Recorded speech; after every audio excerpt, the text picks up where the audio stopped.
Welcome back to Kababayan Today. Ako po si G Tongi. And now, kausap pa rin natin si Mayor Eric Garcetti at meron tayong konting sorpresa para sa kanya from the Kababayans in the community. Let's watch this.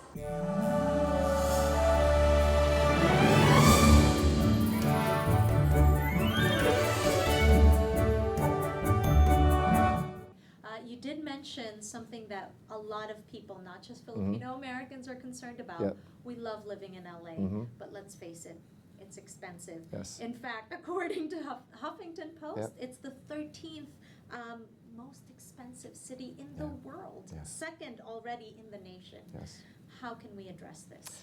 Well, you know, we have the most expensive housing now in the country. Not because our rents are as high as San Francisco or New York, but the gap between our average rent and our average wages is the biggest. So there's two ways we're trying to compress that so that people's wages can meet the rents.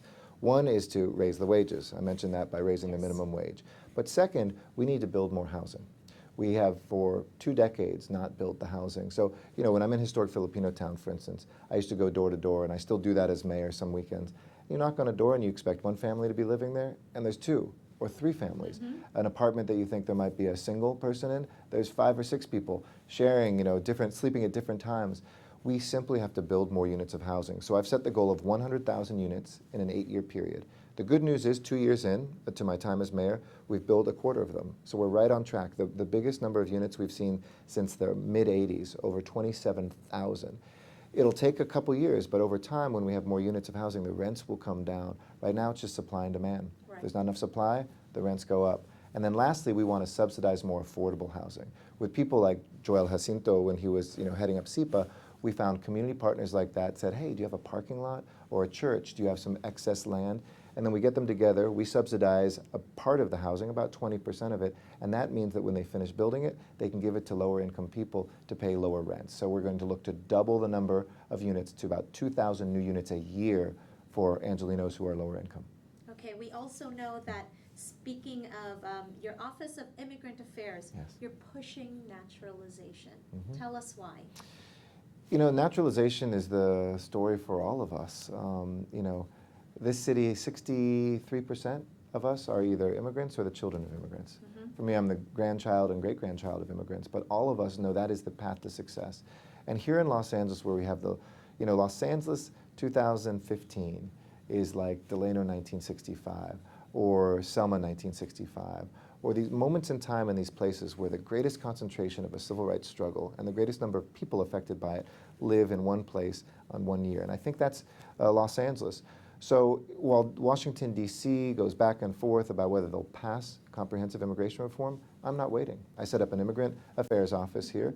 Joseph Bernardo has been actually the associate director of it. He's Filipino-American. And we've been looking at using our libraries, using our rec and parks facilities, looking at all of our city workers to help people, first those who are here legally become citizens, those who might not have the documentation to qualify for DACA, to be here temporarily at least, with legal status, and then to push for more immigration reform. And I've brought together now over 100 mayors around the country to be a voice from the cities of America saying, we demand this now. We don't care your political party, we don't care your background, but Washington, D.C. solved this problem, and I wanted to be a very strong voice for that. Okay, and lastly, before we end this interview, I just want to say there's a lot of talk now with all the Democratic and Republican parties. If I may be so bold, may I ask if there's anybody that you're thinking of endorsing? Sure. You know, I'm registered as a Democrat. I love, by the way, that I'm a mayor who represents Democrats, Republicans, and independents. So my day job, you know, everybody is equal no matter what the party. But I've known Hillary Clinton for many years. I think that she is probably best poised. I haven't made any formal endorsement, but I certainly have great feelings about her. I intend to be involved in the presidential election. I was President Obama's campaign chair here in California, and that's been a very important relationship for Los Angeles. He's been great at bringing billions of dollars to Los Angeles for transportation, soon for the Los Angeles River, and for other things. So having a good relationship in the White House is good. I'll certainly back the woman who I think is going to be the best for the country. All right, thank you very much. On behalf of the only daily talk show and longest running in the nation, representing. I love want it. to give this to you. It's our certificate Oh. of recognition. You are a community leader Thank to you. the Filipino Americans. Lastly, your message for all the Kababayans that are watching for Filipino American History Month. For the Kababayans, we celebrate Filipino history this month, but we think about it every day. From Antonia Miranda Rodriguez, the very first poblador who came here, didn't make it all the way, but it's an important seed that when the city was founded, it was founded with the idea that Filipinos were here from the very beginning. Learn your history, know your history. Our city's history is Filipino history, and Filipino history is our city's history. Thank you very much. And thank you for this honor. Thank you. And that wraps up our episode for today here on Kababayan Today with Mayor Eric Garcetti, coming to you from Los Angeles City Hall.